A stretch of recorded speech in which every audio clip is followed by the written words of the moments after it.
नमस्कार, बहुत बहुत स्वागत है आपका। आपके साथ मैं हूं अभिषेक। पाकिस्तान ने भारत के खिलाफ फिर एक नई और खतरनाक साजिश रची है। साथ ही पाकिस्तान में अल्पसंख्यकों पर हमले रुकने का नाम नहीं ले रहे हैं। उधर तालिबान है कि अपने मददगार पाकिस्तान पर ही भरोसा तोड़ने का आरोप लगाकर उसे धमकी दे रहा है। इधर हिंदुस्तान ने भी यह साफ कर दिया है, चीन और पाकिस्तान की हर साजिश का करारा जवाब दिया जाएगा। आज हम अपने इस खास शो में इन्हीं खबरों के बारे में बात करेंगे। साथ ही आपको यह भी बताएंगे कि कैसे गाड़ी पर नींबू मिर्ची दिल्ली के लोगों को भारी पड़ सकती है। तो शुरू करते हैं आज की स्पेशल रिपोर्ट।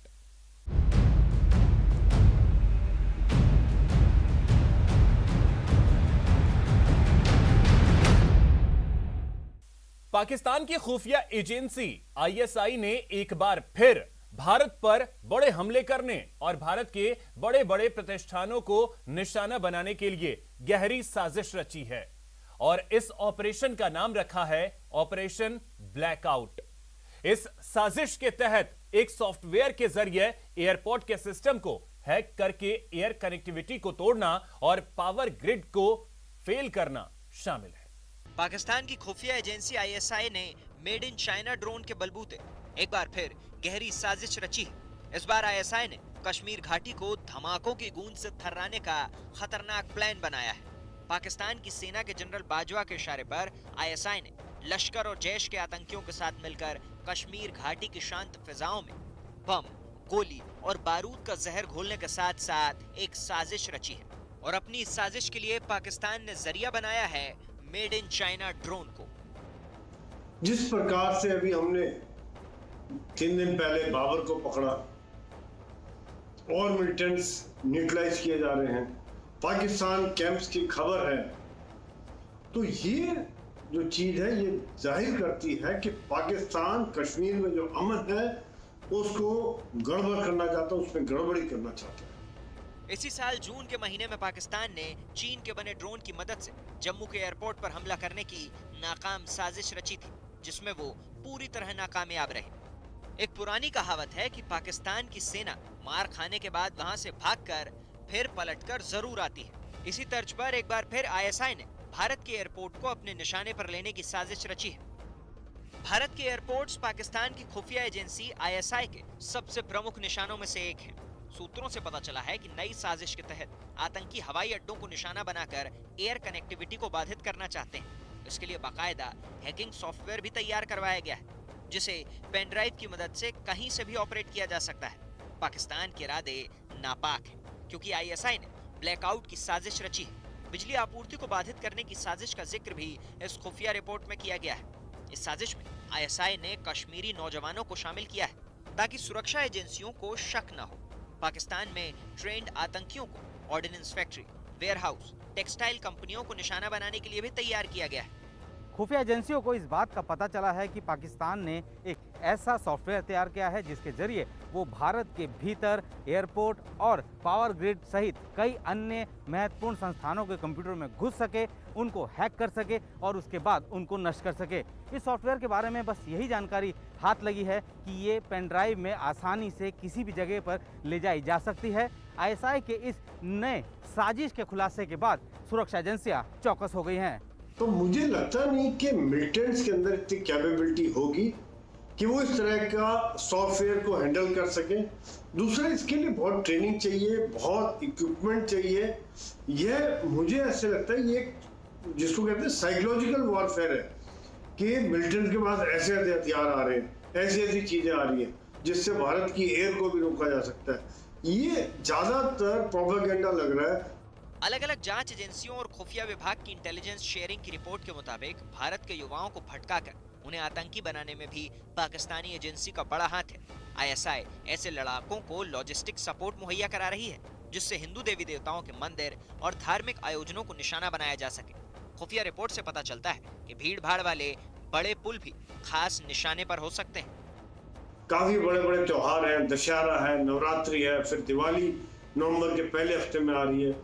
ऐसे में ये संभव है कि पाकिस्तान के इशारे पर कुछ आतंकवादी भारत के अन्य इलाकों में भी, जैसे ऑर्डिनेंस फैक्ट्री है, धार्मिक स्थल है, मार्केट इलाका है, मॉल है या कुछ बड़े प्रतिष्ठान है, वहां पर हमला करके गड़बड़ी करने की कोशिश करें। ताजा मिली जानकारी के मुताबिक आईएसआई ने अब चीन के बने ड्रोन से हथियारों की स्मगलिंग का नया प्लान तैयार किया है। सूत्रों से मिली जानकारी के मुताबिक आईएसआई ड्रोन के जरिए एलओसी और अंतर्राष्ट्रीय सरहद के पार घात लगाए बैठे आतंकियों तक ड्रोन के जरिए हथियार पहुंचाने की खतरनाक साजिश रच रही है।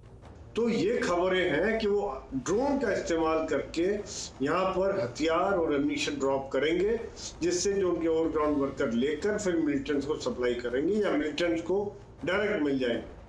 पता चला है कि आतंक की नई साजिश के लिए कई सारे ड्रोन तैयार किए गए हैं और ये ड्रोन पाकिस्तान में बैठे लश्कर और जैश के आतंकियों को मुहैया कराए जा रहे हैं। इन्हीं ड्रोन के जरिए आईएसआई के शह पर लश्कर और जैश इंटरनेशनल बॉर्डर और एलओसी से पार कराकर हथियार और गोला बारूद भारतीय सीमा में दाखिल कराना चाहते हैं।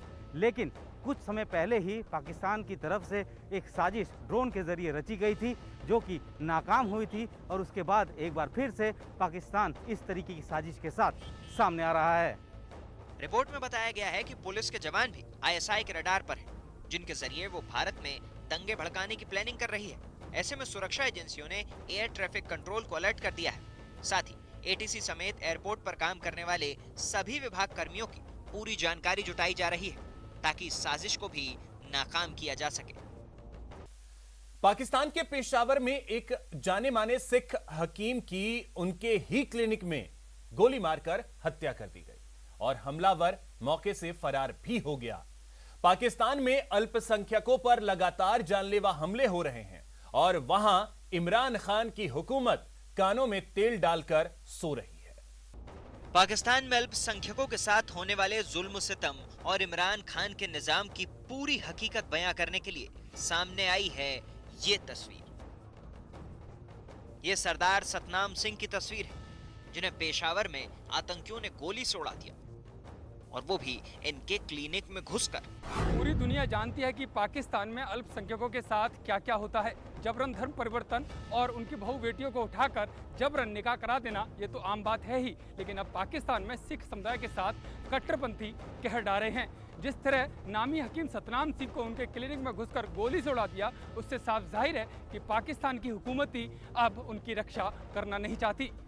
गुरुवार को पेशावर में अज्ञात बंदूकधारियों ने एक जाने माने सिख हकीम की गोली मारकर हत्या कर दी। सिख समुदाय की जानी मानी हस्ती सरदार सतनाम सिंह पेशावर के चरसद्दा रोड पर क्लिनिक चलाते थे। पुलिस ने बताया कि 45 वर्षीय हकीम सरदार सतनाम सिंह शाम के वक्त अपने क्लिनिक पर थे।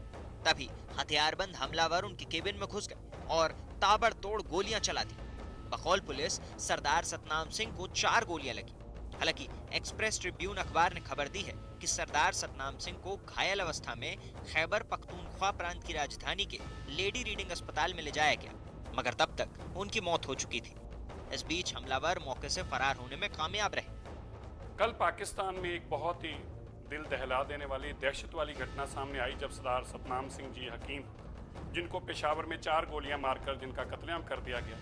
लेकिन उससे भी बड़ी आज जो बहुत बड़ी खतरे की घंटी या मिनॉरिटीज़ के लिए एक बहुत बड़ी चिंता का विषय बना, जब उसकी जिम्मेवारी ISKP, जो कि एक दहशतगर्द संस्था है पाकिस्तान और अफगानिस्तान में, जिसने अफगानिस्तान काबुल के एयरपोर्ट के बाहर बम ब्लास्ट करके कई अमेरिकन्स को उड़ाया था, उसने इसकी जिम्मेवारी ली। इसकी जिम्मेवारी लेने से पाकिस्तान के मिनॉरिटीज़ के अंदर बहुत बड़ी दहशत है।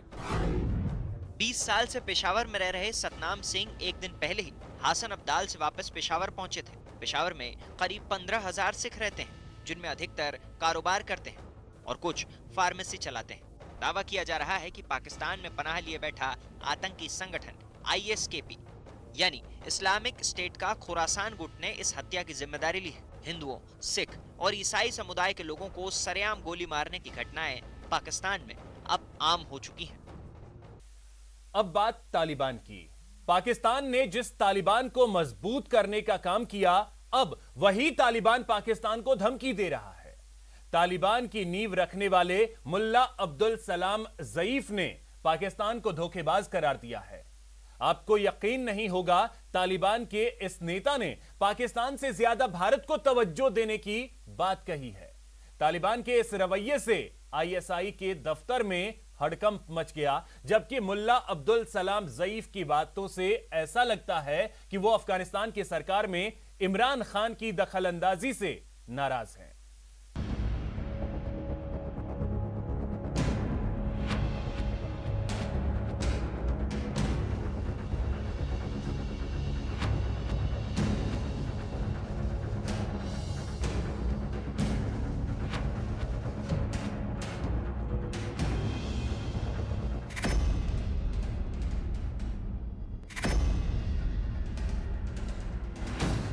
तालिबान के लिए पाकिस्तान ने क्या नहीं किया।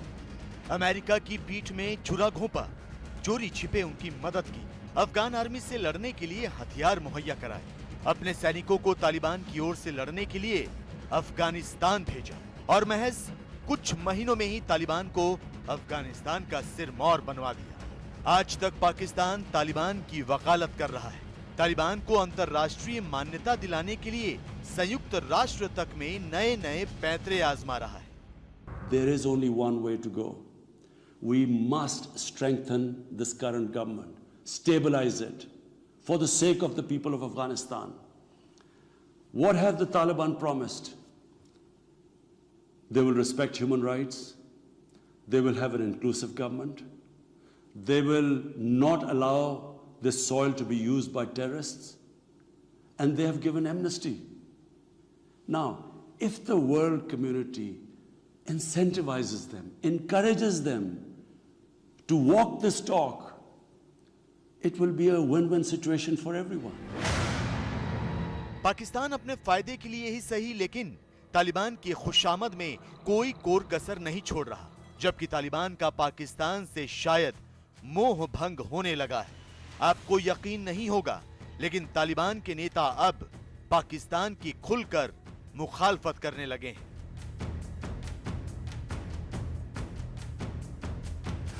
यह है तालिबान की नींव रखने वालों में शामिल मुल्ला अब्दुल सलाम ज़ईफ। इसने पाकिस्तान के खिलाफ ऐसा बयान दिया है जिससे इस्लामाबाद में बैठे इमरान खान और आईएसआई चीफ फैज हमीद के पसीने छूट रहे होंगे। इसने इमरान खान के मुंह पर न सिर्फ इल्जामों का तमाचा जड़ा है, बल्कि पाकिस्तान को ठेंगा दिखाते हुए हिंदुस्तान से कूटनीतिक रिश्तों की वकालत भी की है। सबसे पहले देखिए मुल्ला अब्दुल सलाम ज़ईफ ने पाकिस्तान के बारे में क्या कहा है। मुल्ला अब्दुल सलाम ज़ईफ की माने तो पाकिस्तान भरोसे के लायक नहीं है। धोखेबाजी पाकिस्तान की फितरत है। तालिबान पर कंट्रोल करने की पाकिस्तान की साजिश कभी कामयाब नहीं होगी। जब अमेरिका तालिबान के सामने नहीं टिक सका तो पाकिस्तान की क्या हैसियत। मुल्ला अब्दुल सलाम ज़ईफ ने यह भी कहा कि तालिबान अपने देश के अंदरूनी मामलों में पाकिस्तान या किसी भी देश की दखल को स्वीकार नहीं करेगा।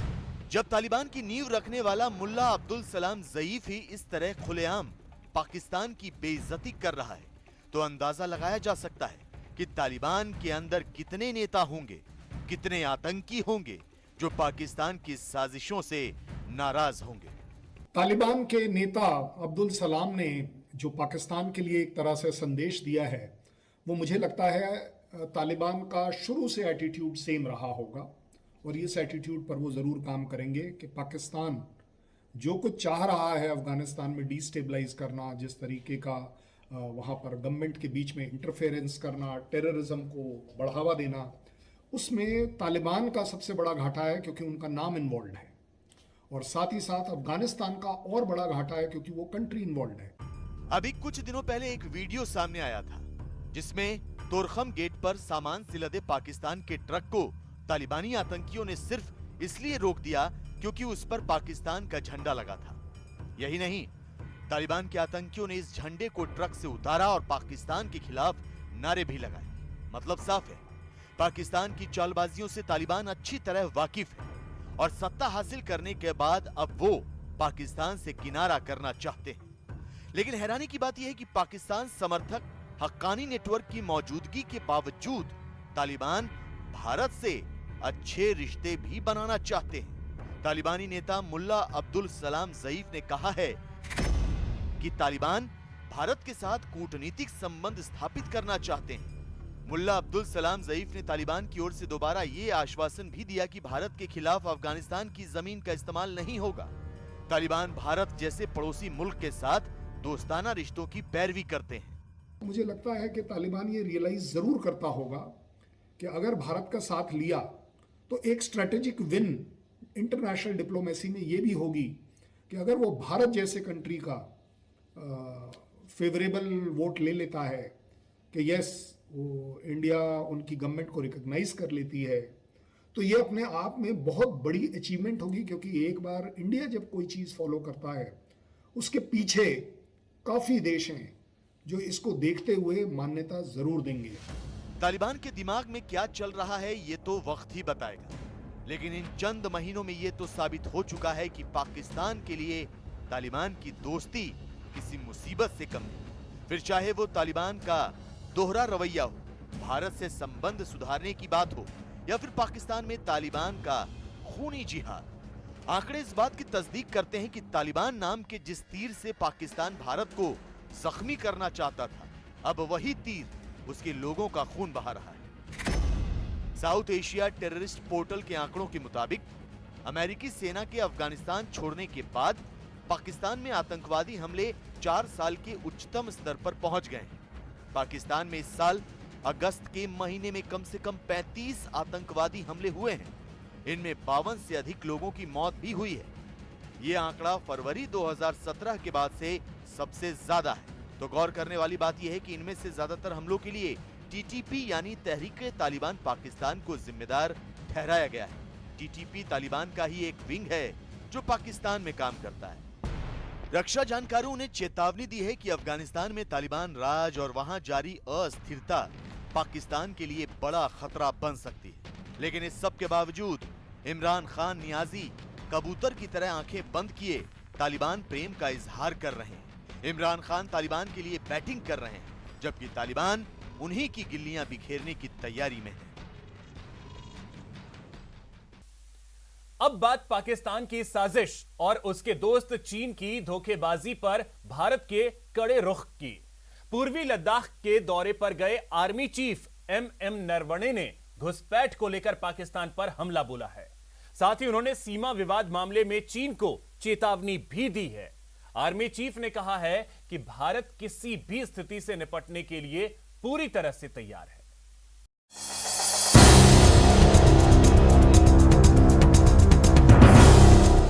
लद्दाख की धरती से army chief general MM Naravane ने न सिर्फ चीन को चेतावनी दी बल्कि पाकिस्तान पर भी निशाना साधा।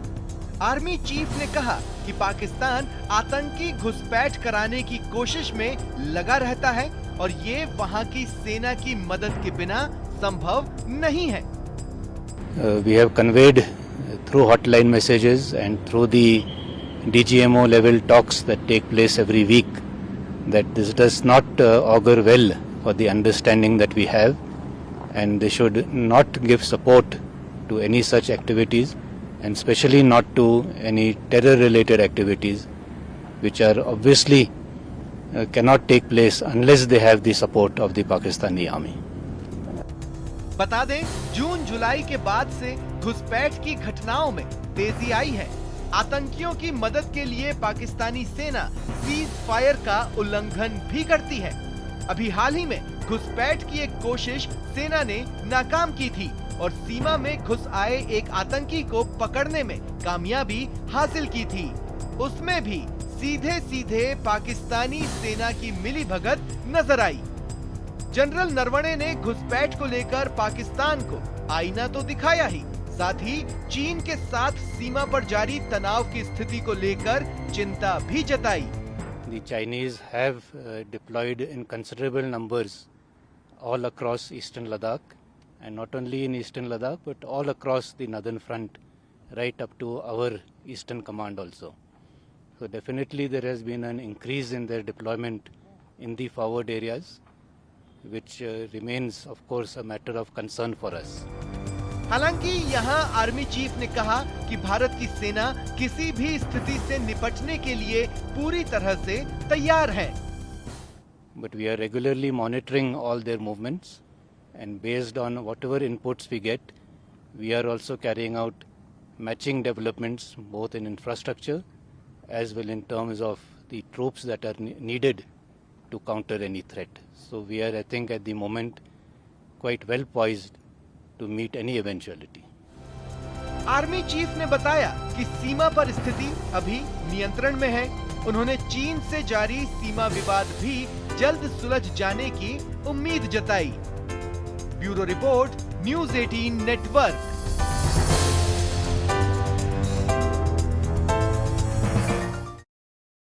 सीमा और सीमा पार की खबर के बाद अब खबर दिल्ली की, जहां दिल्ली पुलिस ने वैसे लोगों के खिलाफ अभियान शुरू कर दिया है जो लोग गाड़ी चलाते वक्त नियम तोड़ते हैं और सीसीटीवी से बचने के लिए, नंबर प्लेट छुपाने के लिए तरह तरह की तरकीबें लगाते हैं।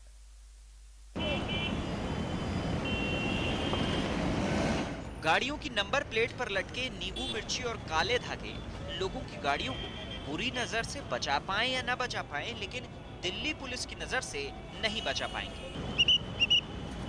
दिल्ली पुलिस ने ऐसे लोगों के खिलाफ सख्ती बरतना शुरू कर दी है। खासतौर पर ऐसी गाड़ियों को रोककर उनके चालान काटे जा रहे हैं जो चालाकी से सीसीटीवी कैमरे की नजर और ऑनलाइन चालान दोनों से बच निकलते थे। भी हमारे ट्रैफिक पुलिस की टीम्स जगह जगह पर तैनात हैं और इस प्रकार के जो नंबर प्लेट्स हैं जो कि न केवल डिफेक्टिव है बल्कि इंटेंशनली जो उसको कैमोफ्लेज करने के लिए, छुपाने के लिए या उसको एक तरह से अलग रूप देने के लिए जो प्रयास करते हैं, उनको चालान करने के लिए हमारी टीम अभी तत्परता के साथ काम कर रहे हैं और काफ़ी लोगों का इसमें चालान हो रहा है। दिल्ली में रोजाना सड़कों पर लाखों गाड़ियां निकलती हैं जिन पर निगरानी रखने के लिए ऐसे सीसीटीवी कैमरे लगाए गए हैं जो ओवर स्पीडिंग या नियम तोड़ने पर तुरंत फोटो खींच लेते हैं और उनका ऑनलाइन चालान काटा जाता है। दिल्ली की सड़कों पर ऐसे चालकों की कमी नहीं है जो टोने टोटके के बहाने नंबरों को स्टाइलिश डिजाइन में लिखकर या फिर कोई स्टिकर लगाकर गाड़ी की नंबर प्लेट से छेड़छाड़ करते हैं ताकि उनकी गाड़ी का नंबर सीसीटीवी कैमरे में ठीक से रिकॉर्ड ना हो सके। गाड़ी का नंबर सही तरह से रिकॉर्ड ना होने की वजह से उनका ऑनलाइन चालान भी नहीं बन पाता और लोग चालान से बच निकलते थे। लेकिन दिल्ली पुलिस ने अब ऐसे लोगों की काट ढूंढ ली है और सड़कों पर उतरकर ऐसे लोगों की पहचान की जा रही है। दिल्ली की ट्रैफिक पुलिस गाड़ी की नंबर प्लेट से छेड़छाड़ करने के आरोप में अब तक 4000 से ज्यादा लोगों के चालान काट चुकी है। दिल्ली पुलिस के स्पेशल ड्राइव अभियान में नंबर प्लेट छुपाने की कोशिश करने वालों पर पैनी नजर रखी जा रही है। नंबर छुपाने के बावजूद पुलिस सॉफ्टवेयर के जरिए सही नंबर का पता लगा रही है और उन्हें ऑनलाइन चालान भेजे जा रहे हैं। तो फिलहाल स्पेशल रिपोर्ट में इतना ही। नमस्कार।